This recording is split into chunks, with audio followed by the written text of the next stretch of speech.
A lot was made of Liverpool's back-to-back defeats, which included losing their proud unbeaten Premier League record before being knocked out of the FA Cup at the first time of asking. Jurgen Klopp quite rightly defended his players after those matches, a challenging away at Manchester City and tricky cup tie at Wolves, and spoke about how the results wouldn't have a bearing on confidence heading into the rest of the season. Then, as the talking almost stopped while the Reds boss previewed the Brighton game, he uttered the words, "We have to prove it on the pitch." And prove it they did.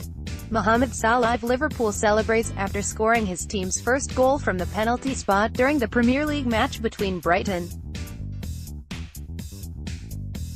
There was no let-up from the Reds' starting 11 as they hustled and harried the Seagulls side and put them under pressure to win the ball back while they settled so deep. At halftime, neither side had particularly worked an opening, but it was Klopp's men who had controlled the game on tempo, even if they had failed to create anything around the crowded Brighton defense.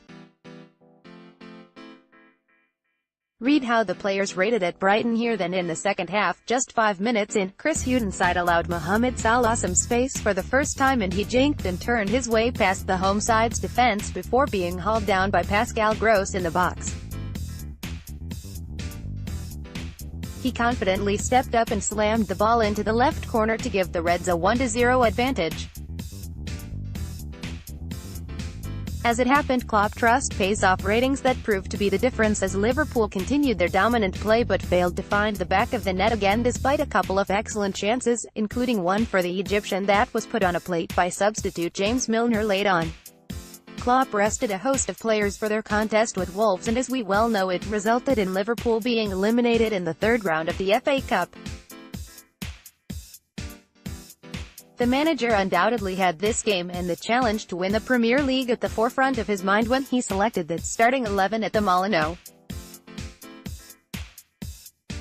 Of course, it may have been a bit of gamble because lose today and the Vultures would have been circling. However, as the Anfield faithful well know by now, when the German boss makes a call it is usually the right one, and today the words, "In Klopp we trust," could not be more suited.